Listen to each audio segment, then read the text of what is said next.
Pinatay na, chinap-chap pa ang isang babae sa Angeles City, Pampanga.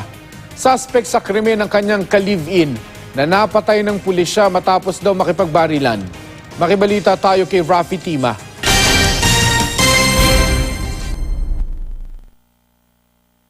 Ang matamis ng ngiting ito ni Lindsay Avellino, hindi na muling masisilayan. Gayon din ang sa kanyang kinakasama na si Eduardo Pasion, 40 taong gulang na. Ang 29 na taong gulang na si Lindsay, natagpo ang patay. Ang labi ng biktima, nakita sa isang washing machine sa loob ng inuupang apartment sa Barangay Amsik, Angeles City, Pampanga. Wala ng ulo, paa at kamay. Yung kapulisan po natin na nagkaroon ng investigation, pumunta po sa bahay. Then nabulaga po sila yung torso, yung kalahating katawan ng tao na babae,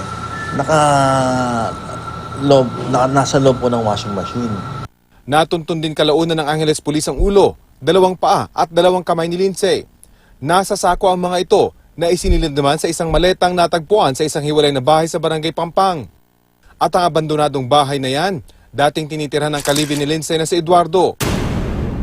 Dito rin nila inabutan ng suspect na nakipagbarilan daw at tinamaan ng bala kaya nasawi. Ano ang nagudyok sa kanyang gawin ng karumaldumal na krimen laban sa babaeng iniibig? Ang theory namin selos eh. Actually po itong lalaki, pinakulong na po niya. Previously po, kinasuhan niya kasi po binubugbog nga po itong babae. So nireklamo niya, nakulong, then siya po mismo nagpalabas.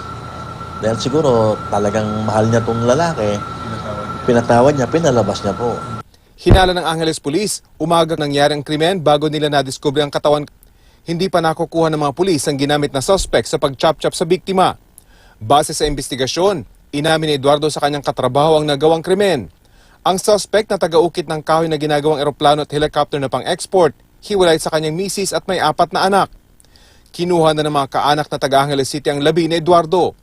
Patungo naman sa Pampanga mula sa Cagayan ang mga kamag-anak ni Lindsay para makuha ang kanyang labi.